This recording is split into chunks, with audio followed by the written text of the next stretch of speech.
can sleep in, I will slip in. unless I have somewhere to be. Hi savvy hoteliers, and welcome back to my channel. I share tips and tricks on careers in the hospitality industry for hospitality management students and graduates. This week's video is a plan with me for June 2020. All about making a monthly and weekly plan for yourself so that you can make the most out of your time.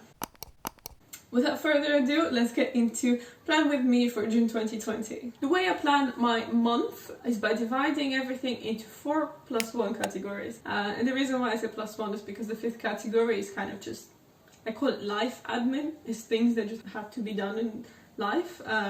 It's like, you know, you have to do the dishes, you have to clean the house, you have to cook, you have to go to the grocery shopping, you have to make time to pay your bills, all of those boring things, but they take time. That's +1, but the 4 categories of my goal planning for June 2020 are working on Savvy Hotelier content for you guys, working on job search for myself, studying and reading all about hospitality industry. There's a lot going on right now. There's a lot of webinars and information out there on the impact of this pandemic onto the hospitality industry. And the 4th one is studying service design. So those are my 4 core pillars of what I'm doing in June 2020. So the first thing is I've created this beautiful table and I put those 5 categories in there, and I put kind of either daily, weekly goals I want to achieve with them, or a monthly goal that I want to achieve within June, under each one of these categories.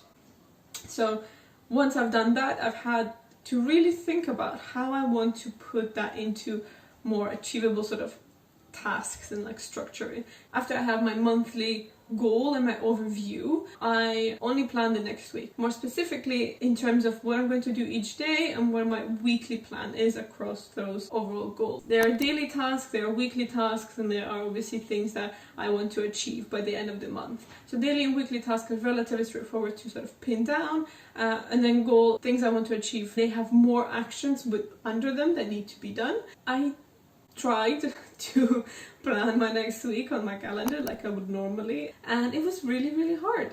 It was tough because there aren't many other things in my diary. There are a couple of webinars that I've scheduled mostly in the evenings. One of the things that is quite difficult is when I have nothing else planned in my diary, it's completely blank week, is to actually allocate those things. But what I've done instead of plugging them into the diary is I've created a weekly goal list, which is pretty straightforward. It has weekly tasks according to each of these 4 categories. I'm not touching the 5th category because that requires me to kind of just put time away to, you know, make sure there's lunch, make sure there's dinner, make sure we go to the shop.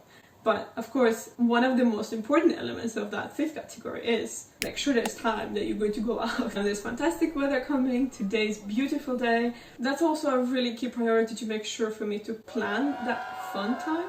With this weekly task list that I've got, I'm going to plan the next 2 days because I know exactly what I need to do in the next 2 days, and then at the end of those 2 days I'm going to plan the next 2 days. I can never plan what I'm doing next Sunday, this Sunday. I'm a flexible person, and if I can slip in, I will slip in. Unless I have somewhere to be, which is really hard when you have nowhere to be, you can't go anywhere.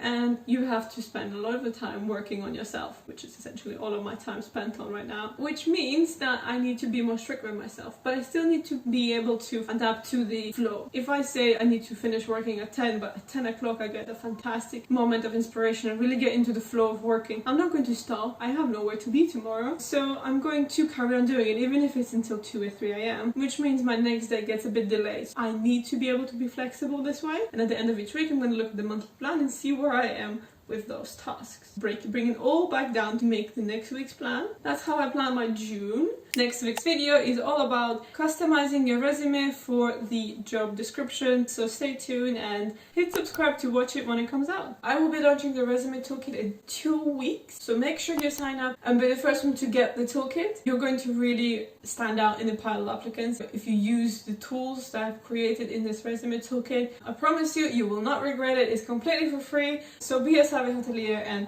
sign up for the toolkit below. Thanks so much for watching, and I'll see you next week. Cheers!